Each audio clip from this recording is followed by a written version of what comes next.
One afternoon in August 1672, Johan de Witt walks through the gates of the prison in The Hague to visit his brother Cornelis, imprisoned under false accusations of treason. Johan knows the times are dangerous. Public discontent, fueled by rumors and propaganda, has made him and his brother the targets of collective hatred. But nothing could have prepared him for what is about to happen. Shortly after his arrival, the calm outside the prison shatters.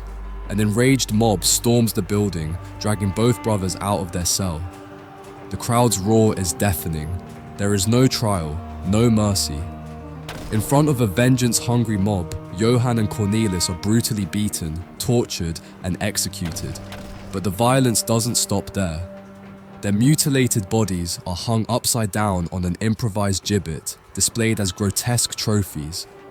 Fingers, ears, and other body parts are cut off, sold as macabre souvenirs, and according to legend, some of their remains were even consumed by cannibals.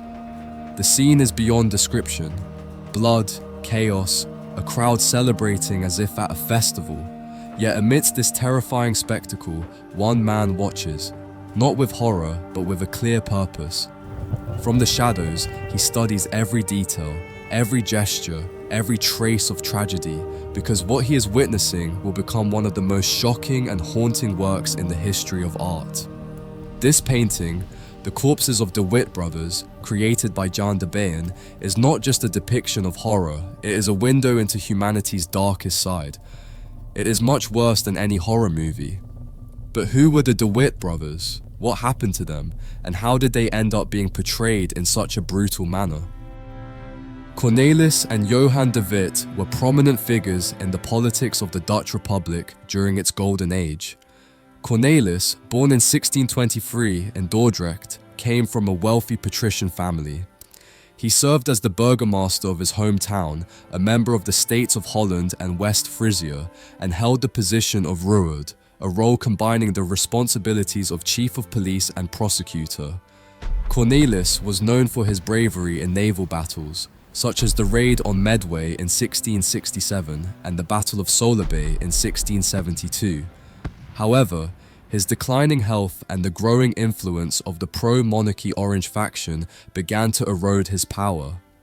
He was arrested on false charges of treason and, despite enduring torture, never confessed. Ultimately, he was sentenced to exile. Johan de Witt, on the other hand, was a charismatic and visionary political leader. As Grand Pensionary, he played a crucial role in the administration of the Republic during its economic and political peak. He was a staunch defender of the Republic and firmly opposed Prince William III of Orange, which made him a target of the monarchist factions. In 1672, known as the Rampjaar, or Year of Disaster, France and England declared war against the Dutch Republic. While the Dutch army was weak, the public blamed Johan for the military defeats. This led to the rise of William III of Orange, who was called upon by the people to take leadership. On August 20th, 1672, Johan visited his brother Cornelis in the prison of The Hague. That day, both were attacked by an enraged mob that brutally murdered them. The mob beat the brothers with hammers, dismembered them, castrated them, and hung their mutilated bodies upside down on an improvised gibbet. Some parts of their bodies were sold as souvenirs, and there are even accounts of cannibalism. The brutality of the murders was documented in historical records, including reports that the brothers' hearts were preserved in turpentine and displayed as trophies. The Corpses of the Witt Brothers is a stark and raw depiction of this event. On the back of the painting, there is an inscription that reads, "These are the corpses of Jan and Cornelis de Witt, painted from life by a famous artist as they hung from the whip at 11 p.m. Cornelis is the one without a wig. Johan has his own hair." This painting is absolutely chilling. I mean, it was clearly painted around 11 at night, and it feels like it was done almost in real time. If cameras had existed back then, this would be like an instant snapshot. In the scene, there's a man at the front holding a torch, illuminating these poor mutilated figures. There they are, exposed in utterly heartbreaking nakedness, hanging from an improvised gibbet. In the background, dark trees and a stormy night sky. Everything in this image screams oppression. Honestly, even the air feels heavy just looking at it. And yes, I say heartbreaking because that's the first word that comes to mind. Think about it. These were two men who gave everything for their country, national heroes. And how did they end up? Through a mix of bad luck and a cruel twist of fate, they look like someone roasted them on a spit and then hung them up as decorations. If you focus on their faces, at least Johan's, which is the most visible, you can see how horrifying this is. His nose is cut off, his eyes gouged out, and his head is completely shattered. Horrible? No, this goes beyond horrendous. Then you move down his body, and it's a complete mess. He's disemboweled, his fingers and toes are cut off. But the most disturbing part, at least for me, is that he was castrated. Yes, they cut everything off.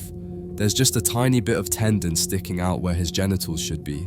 It's one of those details you simply can't get out of your head, no matter how hard you try. This painting, while impressive in execution, is simply heartbreaking. Horrific and heartbreaking. It's like comparing this to Goya's Saturn devouring his sun.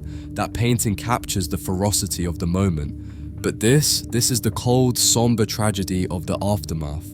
The way the light illuminates the scene is incredibly well done, but the message it leaves is grim. Now, as for whether Jan de Baen really painted this, there's no signature on the piece, but most people agree it was him. He was there at the time, he knew the Witt Brothers, and honestly, who else would create something so brutal with this level of detail?